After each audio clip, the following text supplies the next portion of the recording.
मनोज जरांगेंचा 28 तारखेपर्यंत सरकारला अल्टिमेटम, तर पुन्हा जरांगेंवर उपोषणाची वेळ येणार नाही, प्रसाद लाड यांनी व्यक्त केला विश्वास।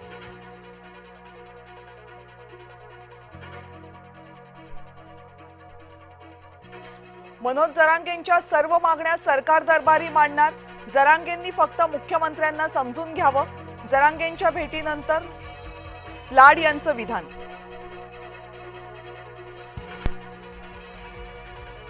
भाजपचे नेते प्रसाद लाड यांना धमकीचा फोन देणारे दोघे जण पोलिसांच्या ताब्यात, मराठा समाजाला गालबोट लागेल असं कुणीही वागू नये, जरांगेंची प्रतिक्रिया। गो तस्करी करणाऱ्यांवर मकोका लावणार, मुख्यमंत्र्यांचा गो तस्करांना थेट इशारा।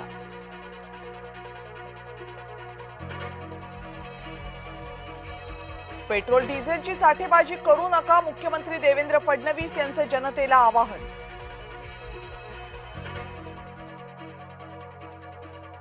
दैनिक सामनामधून पंतप्रधान नरेंद्र मोदींच्या परदेश दौऱ्यावर टीका, देश आर्थिक संकटात असताना पंतप्रधान परदेशात जातात, देश जळतोय, नीरो चॉकलेट वाटतोय, सामनामधून वक्तव्य।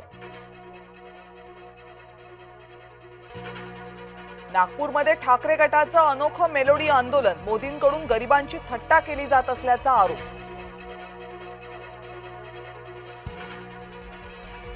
वाहनधारकांना ठाकरे गटाकडून मेलोडीचं वाटप, मलकापुरामध्ये पेट्रोल पंपावर मेलोडी चॉकलेट वाटलं, ठाकरे गटाचं मोदींच्या विरोधात उपरोधिक आंदोलन।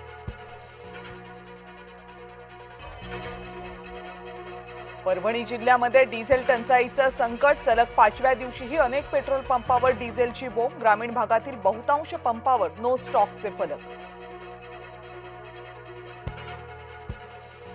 हिंगोलीमध्ये डिझेल टंचाईचा गॅस वितरण सेवेलाही फटका, घरोघरी सिलेंडर पोहोचवणाऱ्या वाहनांना डिझेल मिळेना, वाहनाला धक्का मारत सिलेंडर पोहोचवण्याची वेळ। पाटोदा लासलगावमध्ये शेतकऱ्यांच्या पेट्रोल पंपावर रांगा, डिझेल टंचाईमुळे शेतीची कामं रखडली।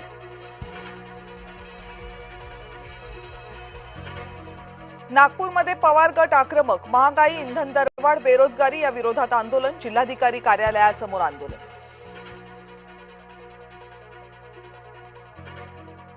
नीट पेपर फुटी प्रकरणी डॉक्टर शिरुरे सीबीआयचा साक्षीदार, अटकेतील आरोपी कुलकर्णी सोबत डॉक्टर शिरुरेचा संशयास्पद संवाद, डॉक्टर मनोज शिरुरे याची सीबीआय कडून चौकशी।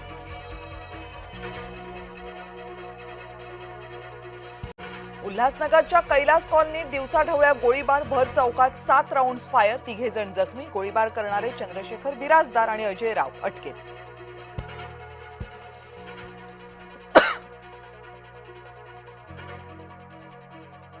अनधिकृत बाईक टॅक्सीवरील कारवाई संदर्भात टॅक्सी प्रतिनिधी मंत्रालयात, ओला, उबर आणि रॅपिडोच्या प्रतिनिधींनी घेतली परिवहन मंत्र्यांची भेट।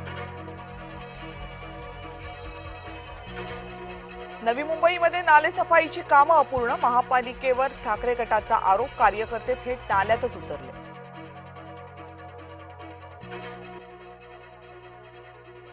कॉक्रोच जनता पार्टीच्या एक्स खात्यावर बंदी, कारवाईनंतर कॉक्रोच इज बॅक नावानं नवं खातं उघडलं।